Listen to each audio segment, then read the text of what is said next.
Well, hey friends, it's Connie from Mount Airy Herb Farm. I'm out here this morning. It's such a beautiful day, a beautiful fall day, and I'm heading to the greenhouse because I'm going to plant some fall perennials, herbs that I want to get growing good and get a head start on next year.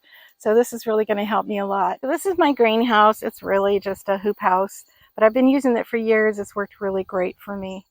So today I'm just going to sit down right here and do some planting.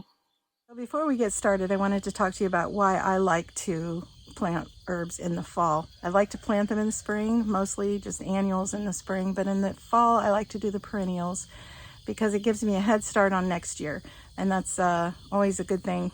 Then I can go ahead and plant them as soon as the soil is ready. So some of these plants take a long time to germinate, so you might want to start in say July or August on some of those. Some of these plants will take up to a month to germinate.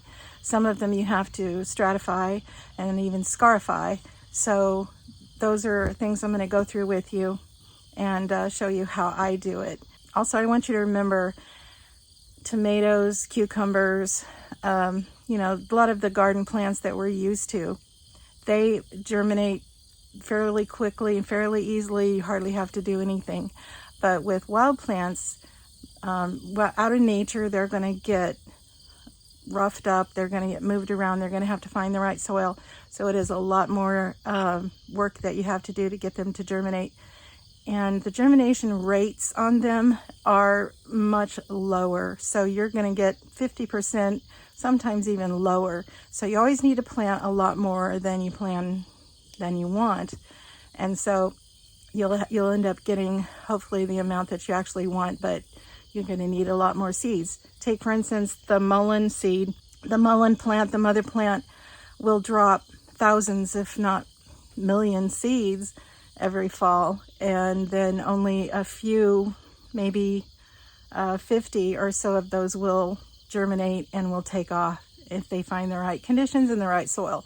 Like I said, I like to store all of my seeds in the freezer so they're ready to go and I don't have to think about how long to stratify them. Some need a week, some need 2 weeks, some needs overnight, some need a month. And so it's good for you to know what their requirements are for stratifying.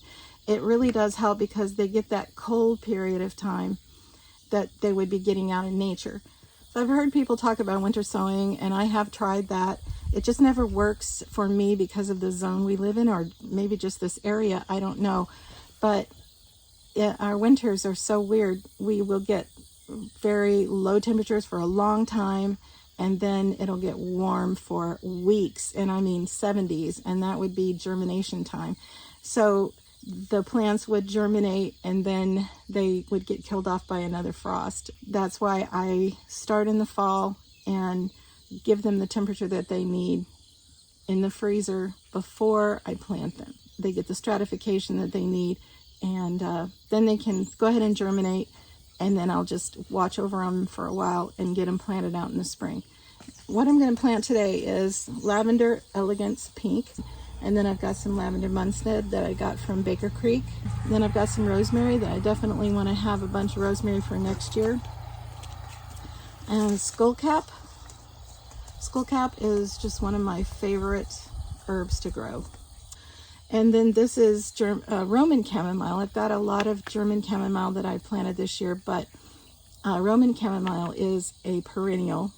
It takes just a little bit longer to get going, so I'm going to make sure that I have plenty of that for next year. The other one I have is licorice, and the thing about licorice is that you harvest the root in the second or third year, and so you need to keep a succession planting going.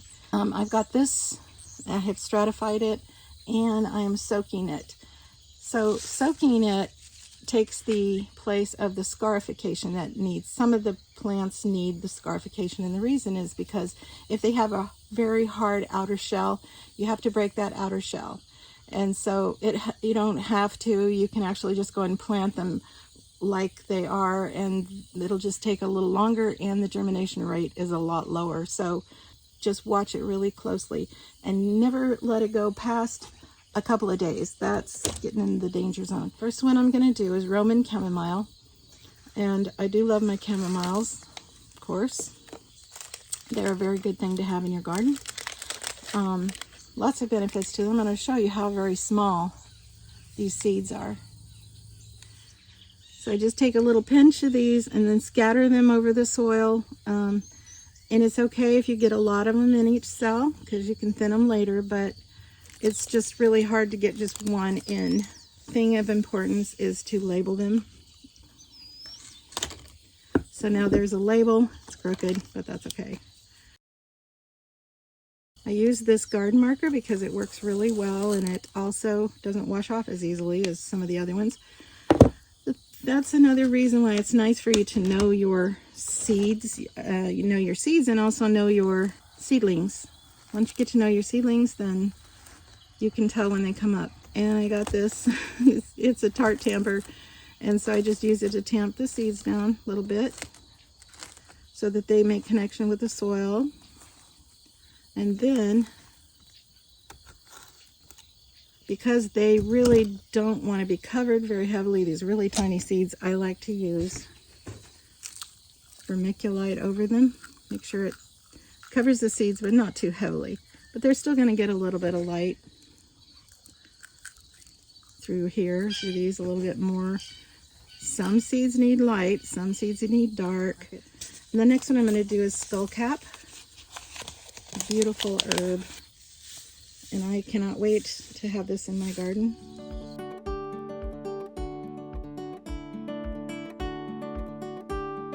The skullcap was stratified in the freezer, but it would have been okay to go ahead and scarify it by soaking it. But in this case, I'm just going to keep it well watered and watch it closely.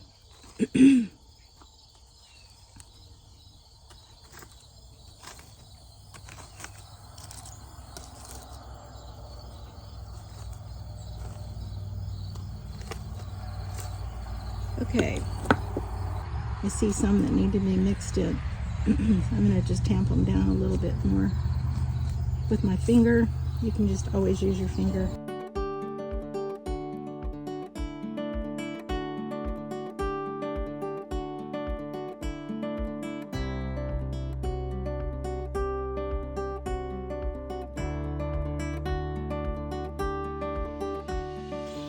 They do kind of have a hard shell, so it would have been fine to soak these also. Probably would have helped, but we're going to go ahead and I'm going to try to just get one in each cell.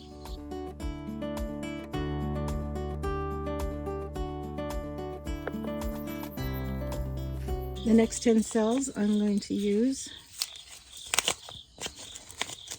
I'm going to put in the lavender Munstead strain, which is also good for this area. In other words, it's a perennial in this area where it took me a while to figure that out. It's always good to check your zone, check your area, what works for your area.